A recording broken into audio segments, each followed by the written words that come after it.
So, by learning these CMA concepts, we're also improving our English. Exactly, it's like killing two birds with one stone. Such a smart way to learn. So, ها by يا عم learning these الحاج، CMA ايه concepts, we're الحواديت also التانية improving اللي our عندك عن English. الCMA Exactly, دي؟ it's like killing two كلامك birds with المرة one اللي stone. فاتت Such a خلاني smart way أحس to إن learn. الموضوع مش كلاكيع بس، ده في أفلام كمان.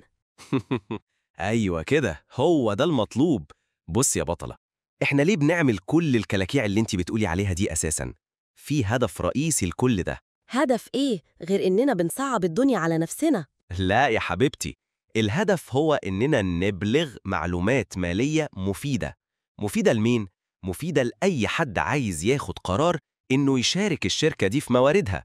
يعني لو انتي مستثمرة وعايزة تحطي فلوسك، أو بنك وعايز تسلفها، أو حتى مورد عايز يديها بضاعة على الحساب، الCMA بتخليكي تعرفي تعملي ده كويس. يعني مش عشان نرص أرقام وخلاص، عشان الناس تعرف إذا كانت الشركة دي مضمونة ولا لأ. بالظبط كده، بنوريهم إيه اللي معاها وإيه اللي عليها، وده بيساعدهم يقيموا سيولتها. يعني معاها كاش كام عشان تدفع التزاماتها القصيرة الأجل، ملاءتها يعني تقدر تدفع التزاماتها طويلة الأجل ولا لأ، وهل ممكن تجيب تمويل جديد بسهولة. والأهم إننا بنطلع لهم اليوميات بتاعتها اللي هي قائمة الدخل، عشان يفهموا إيه اللي كسبته الشركة وإزاي كسبته. يوميات إيه بس؟ دي اللي بتجيب لي الضغط.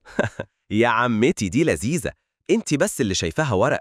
دي بتوريك الشركة عملت ايه طول السنة عشان تكسب، وده بيساعد المستثمرين انهم يفهموا العائد على استثماراتهم ويقيموا أداء الإدارة وحتى يتنبأوا باللي جاي. يعني كأنك بتقولي لهم شوفوا الإدارة دي بتكسب ولا لأ، وتوقعوا السنة الجاية هيبقى فيه فلوس ولا لأ. حلو ده، يعني الCMA مش بس للمحاسبين، دي كمان لأي حد عايز يفهم البيزنس. أيوة بالظبط، عشان كده الCMA دي خطيرة. دي بتخليكي تفهمي البيزنس بعمق، وده اللي بيفرق المحاسبة المالية بتاعتنا عن المحاسبة الإدارية. المحاسبة الإدارية دي للمديرين اللي جوه الشركة عشان ياخدوا قرارات تخطيط ومراقبة، أما المحاسبة المالية بتاعتنا فدي للناس اللي بره الشركة 4-5، المستثمرين والدائنين والمحللين والبورصة والجهات الرقابية، حتى الموظفين والمديرين اللي جوه بيستخدموها. دي لغة البيزنس العالمية يا صاحبتي. لغة البيزنس كلام كبير ده. طب والأوراق دي كلها إيه اللي يضمن إنها صح؟ سؤال في محله. عشان كده بنمشي على دستور كده اسمه مبادئ المحاسبة المقبولة عموماً، أو GAAP Generally Accepted Accounting Principles. ده زي كتالوج أو وصف الطبخ المحاسبة، عشان كله يعملها بنفس الطريقة وتكون مفهومة وموثوقة. وفي الCMA بنعرف كمان شوية عن IFRS المعايير الدولية، لكن لو السؤال ما جابش سيرة يبقى احنا مع GAAP. يعني لازم نتبع قواعد معينة عشان الأرقام دي تكون صح؟ بالظبط كده، وإلا تبقى كلاكيع ملهاش لازمة. والجميل في الموضوع ده كله إننا بنقدم مجموعة كاملة للشركة، مش صورة واحدة بس. في صورة السيلفي بتاعتنا اللي قلنا عليها، اللي هي قائمة المركز المالي الميزانية العمومية، وفي اليوميات اللي هي قائمة الدخل، وفي كمان قائمة الدخل الشامل، وقائمة التغيرات في حقوق الملكية. دي كأنها بتوريكي إيه اللي حصل في فلوس الملاك طول السنة. وقائمة التدفقات النقدية، دي بتوريكي الكاش دخل منين وراح فين بالتفصيل، مش مجرد أرباح على الورق. يا لهوي، كل دي قوائم، ده طلع ألبوم مش صورة واحدة. ألبوم بس، ألبوم بيحكي قصة كاملة، ده الأهم. القوائم دي كلها بتكمل بعض كأنها قطع بازل. يعني مثلا الربح أو الخسارة اللي بتطلع في قائمة الدخل بتخش في الأرباح المحتجزة اللي هي جزء من حقوق الملكية في الميزانية.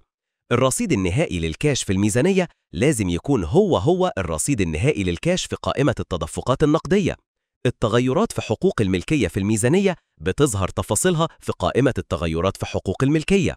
المخزون اللي بيظهر في الميزانية هو اللي بنستخدمه عشان نحسب تكلفة البضاعة المباعة في قائمة الدخل. وإهلاك المباني أو إطفاء براءات الاختراع اللي بتسجلها قائمة الدخل كمصروف بيأثر على قيمة الأصول دي في الميزانية. يا لهوي، يعني كله بيكلم بعضه، ده مش مجرد أرقام وخلاص، ده شات بين القوايم. بالظبط كده، شات محترم. عشان كده عمرك ما هتفهمي شركة صح إلا لو بصيتي على القوايم دي كلها مع بعض.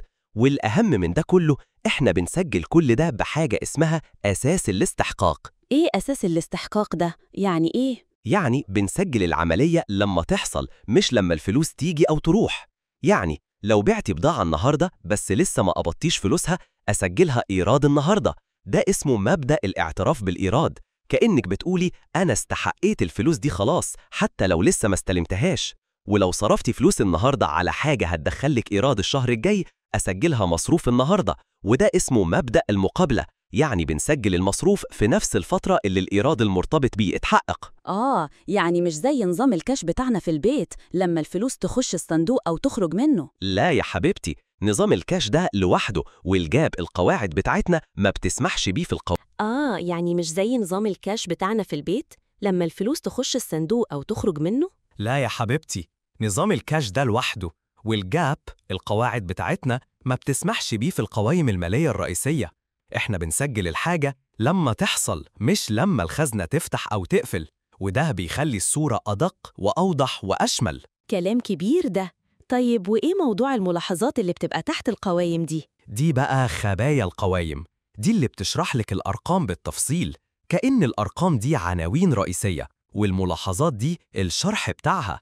فيها بنلاقي السياسات المحاسبية المهمة، زي الشركة بتسجل الإيرادات إزاي، وإزاي بتوزع تكلفة الأصول على السنين. دي جزء لا يتجزأ من القوائم الرئيسية، ما ينفعش تبصي على القوائم من غير ما تقري الملاحظات. يعني الأرقام لوحدها ما تكفيش؟ لازم أقرأ الخبايا كمان؟ بالظبط، عشان تكوني فاهمة كل حاجة صح. وكل المعلومات دي لازم تكون ذات صلة ومعروضة بأمانة عشان تبقى مفيدة، وكمان عشان نقدر نقارن بين شركة والتانية أو بين نفس الشركة على مدار سنين مختلفة، وده بيساعدنا نفهم لو في تشابهات أو اختلافات. يعني CMA دي بتخليني أفهم الشركة كلها، مش مجرد قسم المحاسبة. بتفهمني إزاي بياكلوا عيش. يا عم ده المطلوب. هتبقى عينك خبيرة، هتبقى فاهمة البيزنس من جوه ومن بره، هتبقى معاكي الأدوات اللي تخليكي تاخدي قرارات صح وتشوفي الصورة الكبيرة. والمهم إن كل اللي بنعمله ده بناءً على افتراض إن الشركة دي مكملة معانا ومش هتصفي قريب، وده بنسميه افتراض الاستمرارية Going Concern Assumption. يعني بنحط خطط للمستقبل مش بس للنهاردة. يا عم ده طلع مسلسل تاريخي مش مجرد شهادة. طب يلا بينا يا بطل، هات اللي بعده. أنا بدأت أحس إني هبقى المديرة المالية بتاعت البلد كلها. أيوة كده، هو ده الكلام. CMA مش مجرد شهادة يا معلمة، دي عقلية. عقلتك هتبقى مبرمجة على النجاح. يلا بينا. So a CMA isn't just about numbers, it's about the story they tell. Exactly.